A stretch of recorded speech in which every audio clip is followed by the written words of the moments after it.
آپ اس بات کی تصدیق کرتے ہیں کہ عثمان بن عفان غزوہ احد میں بھاگ گئے تھے؟ فرار وہی نا، عربی لفظ کو ترجمہ کیا کروں یار عربی کا لفظ میں بھاگ، اچھا فرار عربی لفظ کو ترجمہ کیا کروں؟ نہیں آپ فراری کہتے ہیں تو فرار بھاگ نہیں ہوگا نا، بھاگ گئے تھے، تشریف لے گئے تھے. ہاں جی تشریف لے گئے، تشریف لکھا ہی نہیں، تشریف کچھ دشمنوں کی طرف کی تھی، انہوں نے نہیں لکھا. میں قرآن میں بتاؤں گا، تشریف دشمنوں کی طرف کی تھی، تشریف دشمنوں کی طرف کی تھی. عبارت پڑھ دیں، عبارت تشریف دشمن نہیں اویس بھائی آپ کہتے ہیں کہ آپ سنیے، میں آپ کو ایک بات بتاؤں، میں نے دونوں کو دہرا دیا جملہ جو عبارت میں وہی استعمال کریں. فلا تولوہم الادبار، اپنی تشریف دشمن کی طرف نہ کیا کرو، اپنی تشریف دشمن کی طرف نہ کیا کرو.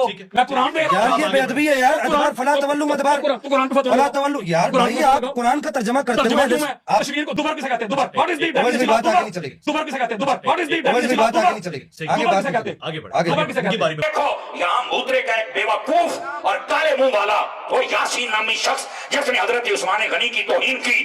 میں کہتا ہوں حضرت عثمان غنی وہ ہیں جن کے فرشتے بھی حیا کرتے تھے، اور یاسین تو ایسے لیے نہیں کر سکا، نہ تو حیا آ رہا ہے نہ تیری ماں حیا آ رہی ہے. تو اگر حیا والی ماں کا بچہ ہوتا تو آج یہ کردار نہ ہوں نا میری ماں نو کڈنا کو. میں کہا سی یہی کہندے ہونے آ جڑا تانوں سمجھ نہیں آؤندی ہوں آیا دم تھلے تو سمجھ آ رہی ہے. حضرت عثمان غنی کا حیا فرشتے کرتے ہیں. یہ کون ہے بے حیا جس نے ان کی لگام کھولی ہے؟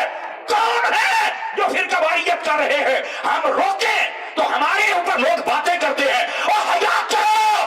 ہمارے جیسے چوکیدار تم ڈھونڈو گے میرا بچہ، تمہیں کہنے والا پھر کوئی نہیں ہوگا، اور یہ دندناتے پھریں گے.